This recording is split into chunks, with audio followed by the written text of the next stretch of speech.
Labdien, cienījamie skatītāji! Sirsnīgi sveicinu jūs mūsu video bloga par digitālo mārketingu, un šī ir pirmā mūsu video sesija. Mani sauc Sergejs, e-mārketings, digitālās nodaļas vadītājs. Esmu certificēts Google treneris un pēreiz arī vienīgais Latvijas certificēts Google AdWords un Google Analytics eksperts ar doktora grādu. Šis video blogs būs pietiekami vienkārša, bet es arī ļoti ceru, ka interesanta formāta, tā būs jautājumu atbilžu sesija, viena video sesija, viens jautājums un viena atbildu uz šo jautājumu. Mēs runāsim par visdažādākiem digitāliem kanāliem. Tas būs Google reklāma, mājaslapas SEO optimizācija, Facebook, e-pasta mārketings, Google Analytics, mājaslapas pielāgošana pārdošanai. Jautājumus mēs ņemsim no tiem jautājumiem, ko diezgan regulāri mums nosūta un atsūta mārketinga speciālisti, interneta mārketinga speciālisti, studenti, šādi arī pasniedzēji. Un mēs esam apkopojuši visus jautājumus un esam sadalījuši tos jautājumus pa tēmām, pa kanāliem un tad zinām mērā tos jautājumus arī klasificējam. Un tādā veidā mēs ņemsim katru reizi vienu jautājumu, ko esat nosūtījuši mums jūs, un atbildēsim uz šo jautājumu. Šoreiz mēs runāsim par Google reklāmu un esam apkopojuši par Google reklāmu. Jautājumu ir diezgan daudz, tik tiešām, bet mēs esam paņēmuši vienu tādu jautājumu, kas ir iesūtīts jau pietiekami ilgu laiku atpakaļ. Mēs pat uz to jautājumu esam atbildējuši, bet man liekas, ka, ja mēs uzsakam Google reklāmas tēmu, tad ir vērts uzsakt ar tādu diezgan fundamentālu jautājumu. Un šis jautājums skan, kas ir, ko nozīmē quality score un kāpēc šis radītājs ir tik svarīgs. Ļoti labs jautājums, un šis tik tiešām jautājums ir par fundamentālam lietam, un ja jūs vēlaties efektīvi pārvaldīt Google reklāmas, tad jums ir nepieciešams obligāti zināt par šo radītāju, ko nozīmē, ka viņš ir slikts, ko nozīmē, ka viņš ir labs, un kā šis radītājs ietekmē jūsu reklāmas efektivitāti. Vienkāršiem vārdiem runājot,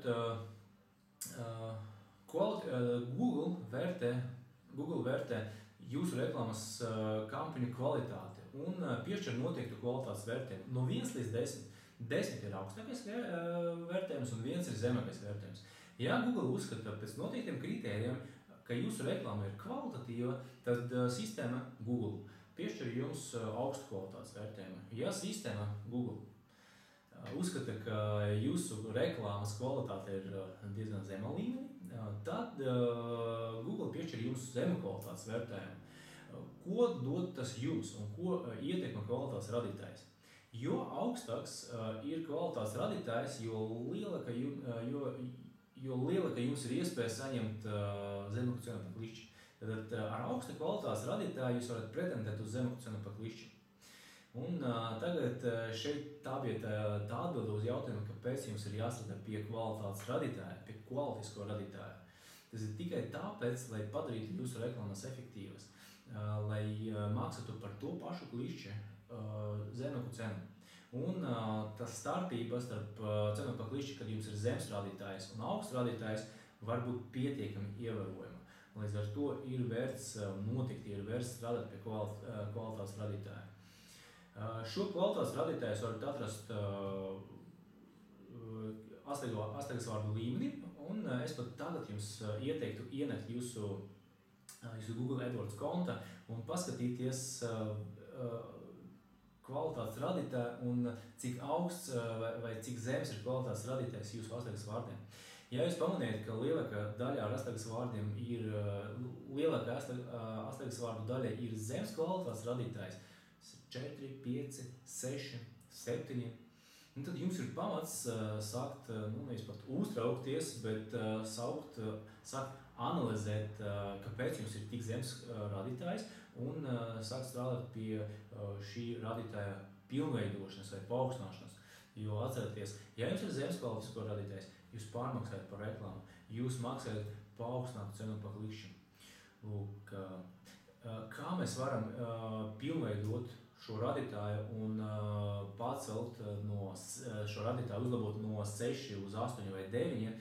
To mēs izplatīsim noteikti mūsu nākamajās video sesijas, jo ir tādas tehnikas, ir diezgan vienkāršas tehnikas, ir sarežģītas tehnikas, kā jūs varat strādāt ar kvalitatīvu skoru radītāju.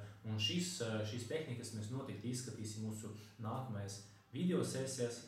Un tagad es vēlos ar jums atvadīties, novēlu veiksmi Google reklāmu pārvaldīšanu. Visu labu!